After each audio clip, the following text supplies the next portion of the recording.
I want you to picture a specific kind of relationship.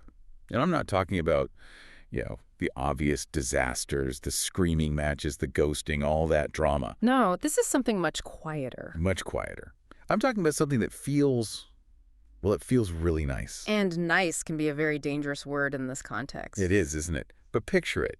You're dating someone, the chemistry is there, the banter is just top tier. Mm-hmm. You go out to dinner, they ask you questions, they hold your hand, they make you laugh, it feels warm. But then after a few months, you start to get this creeping sensation that you're swimming in the shallow end of the pool. And you don't mean shallow as in they're boring or unintelligent. No, not at all. They might be brilliant. I mean shallow as in safe. Yeah. Like you're splashing around, having a great time, but the moment you try to dive down... To really touch the bottom. Yes. To see what's actually driving them, you feel them gently but firmly guide you back to the surface. And the weirdest part, you can't even be mad about it. Because they're being so sweet while they do it. You have just described a very specific, a very paradoxical emotional state. And it's the subject of the essay we are diving into today. Right. It's by the writer and philosopher Pedro Malha, and it's titled Wanting Closeness Without Exposure. Wanting Closeness Without Exposure. When I first read that title, I thought, okay, isn't that an oxymoron? It sounds like one. Because we're taught by therapists, by movies, by everyone, that closeness is exposure, that intimacy is vulnerability. If I'm not exposing my soul to you, are we even close? That's the standard equation for sure. But Malha is arguing something really fascinating here. He says that for many people, closeness and exposure are two totally different things. Two different things. And it is entirely possible to crave one intensely while completely, utterly rejecting the other. So this isn't the classic commitment phobe who just, stays home and refuses to date. No, and that's a crucial distinction. Usually when we talk about avoidance, we picture someone cold, aloof. The person who texts you back 3 days later with one word. Right. But Malha is describing a state that feels like tenderness. Tenderness. Yes. From the inside, the person experiencing this doesn't feel like they are running away. They feel a genuine preference for proximity. They want shared hours. They want you there on the couch. They want you there. They want what Malha calls the soft continuity of presence. They want the warmth. They just want it under very, very specific conditions. Conditions that make it reversible. Exactly. It's a request for connection that doesn't press against the parts of their life that are unfinished or unresolved. They want to be held, but not entered. Companionship without the danger of being changed by it. You've got it. Okay, I want to unpack the disguise of this because I think a lot of listeners might be dating this person right now and not even realize it. It's very easy to miss. Because if you're looking for red flags, you're looking for inconsistency or meanness. But this person seems to have nothing but green flags. And that's why it's so disarming. Malha points out that this dynamic often masquerades as maturity or discernment. Give me an example. What does that look like on a Tuesday night? Okay, so imagine you're on a 4th or 5th date, nice restaurant. The person across from you is polite to the waiter. They're asking you about your job. They're engaging. Right. If you were describing them to your friends, you'd say, they're so together. They're so stable. Yeah, no drama. Finally. Exactly. They might even say things like, I just don't want to rush things, or I really value what we're building, so I want to be careful. That sounds like emotional intelligence. It sounds like the holy grail of dating. It does. But Malha suggests looking closer. He says this creates a fluency and warmth, but a hesitation around specificity. Fluency and warmth, hesitation around specificity. That is such a good phrase. Break that down for me. So they are fluent in the vibe, the lighting, the jokes, the physical touch, all of that is perfect. Okay. But try to pin down a specific, jagged detail about their inner life. Okay. Let's say you ask them about their childhood. All right. Hey, so what was it like growing up in Ohio? A person who is open to exposure might say, it was kind of lonely. My dad was always working, and I spent a lot of time in the backyard pretending I was an astronaut so I didn't have to feel sad. Okay, that has texture. It has grit. It's a specific coordinate on the map of who they are. Exactly. The person seeking closeness without exposure will give you a summary. They'll say, oh, it was fine, a normal Midwestern upbringing. Parents were busy, but they did their best. I played a lot outside. It's not a lie. It's not a lie, but it's a wide shot. They never zoom in. It's a smooth surface. You walk away from that dinner feeling warm, feeling liked. But if you actually stop to think, you'd realize you have no data. You haven't touched the inner shape of that person.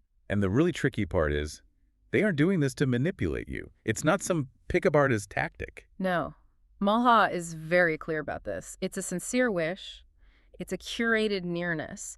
The goal isn't to trick you. The goal is to maintain safety. To avoid that threshold where things become irreversible. Because for them, being truly known feels like a cost they simply cannot afford. Speaking of being known, we have to talk about the physical side of this. Because the essay goes into how this plays out in the bedroom, and it was a massive wait, what moment for me. It's counterintuitive, isn't it? Completely. I mean, we think of sex as the ultimate exposure. You are literally naked, you're vulnerable. But Malha suggests that for this person, sex can actually be a hiding place. It can be a haven because in this specific dynamic, the body is present, but the self isn't necessarily implicated. The body is present, but the self isn't implicated. How is that even possible? Well, think about the difference between confessional sex and just warm sex. Okay. Confessional sex is where the eye contact is intense, where you feel like you're merging, where the emotional stakes are high. It accumulates history. It changes the relationship. And the other kind? The other kind is pleasurable. It's attentive. It's physically affectionate. But it stays in the vacuum of the moment. It's warm without becoming confessional. It allows the partner to be close enough to touch, but not close enough to know the parts of the life that demand care, response, or reckoning. So it's like intimacy in a sealed container. Precisely. It doesn't leak out into the rest of the life, and that bleeds into the whole conversation style.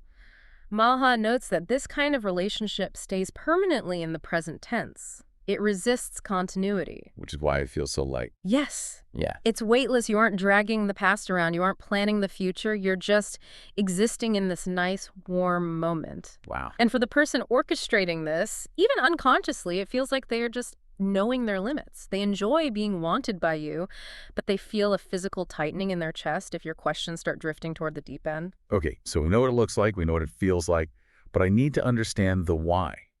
Why would someone choose this? Is it just trauma? Is it just someone broke my heart in 2015 and now I can't trust anyone? That is certainly a big part of the equation. Malha writes about the past cost.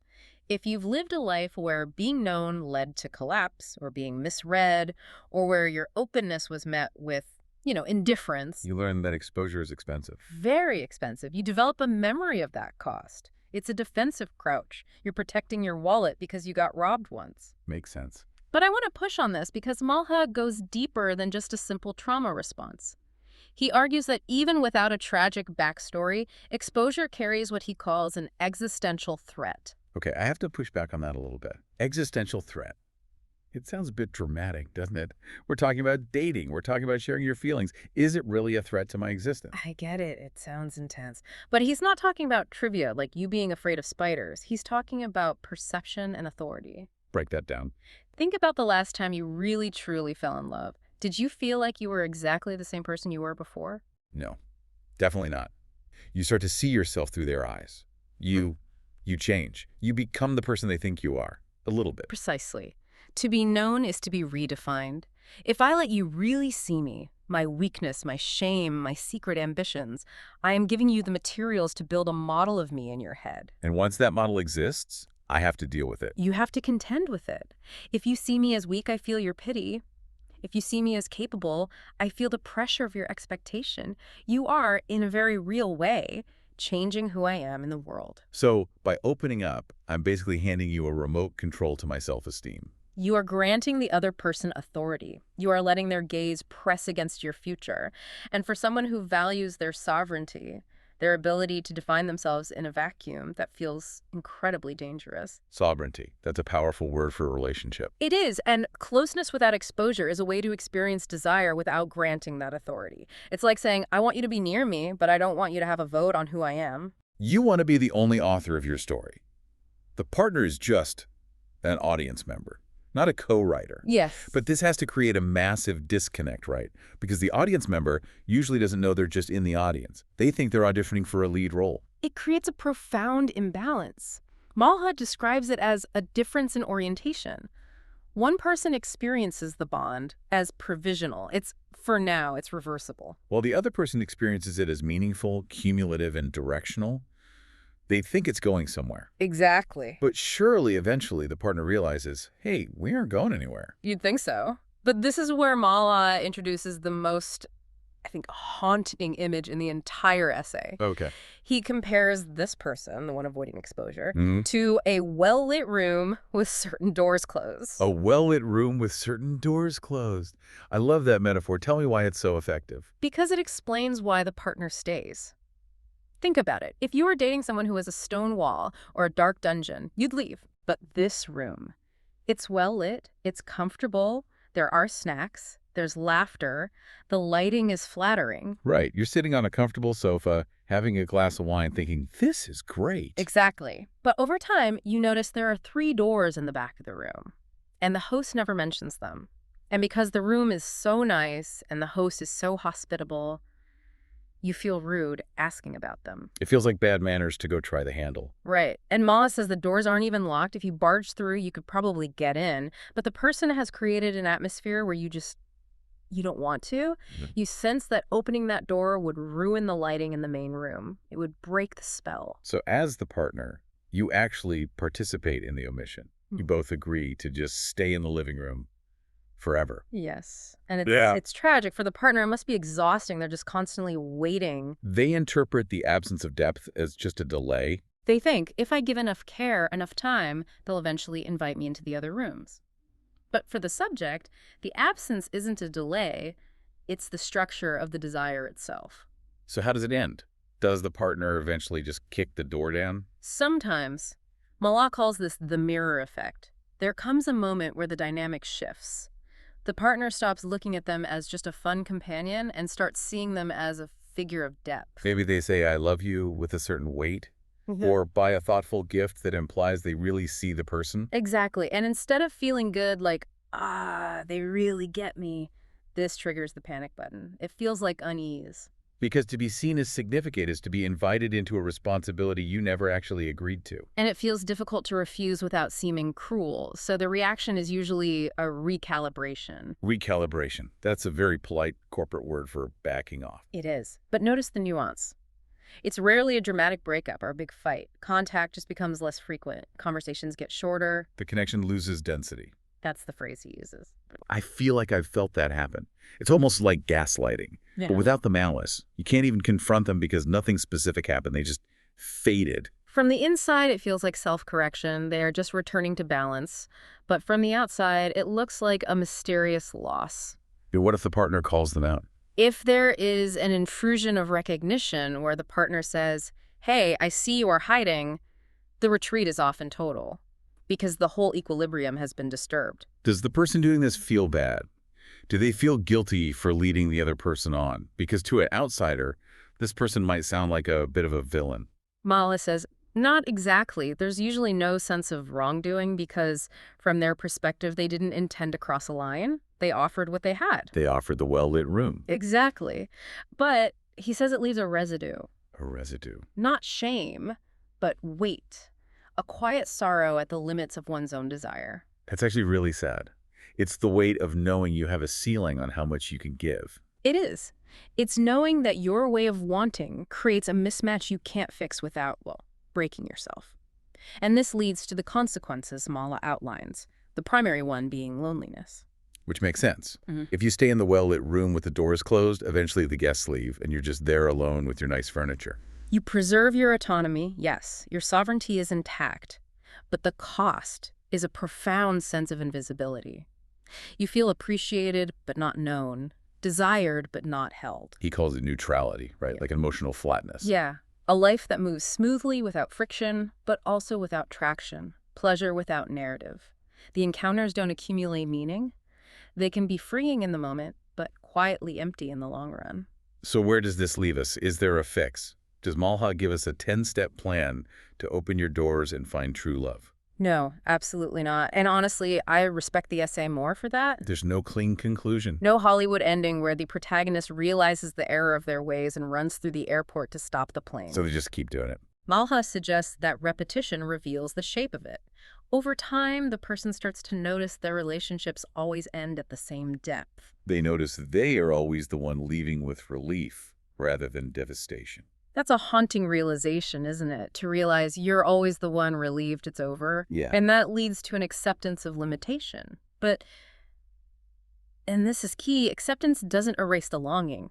They still watch other people who are known by their partners with a mix of admiration and disbelief. They wonder how others survive being so exposed. They sense that something essential is happening elsewhere, just beyond their reach, but they can't quite bring themselves to go there. No. So the essay concludes that this way of living does not announce itself as wrong and does not ask to be corrected. It just continues. It creates a life where the person remains close, desired, but untouched at the center, carrying a life that stays theirs alone. Untouched at the center. It's such a beautiful, lonely phrase. It captures the tragedy and the safety of it all at once. So as we wrap up, what does this all mean for us? Why does this matter?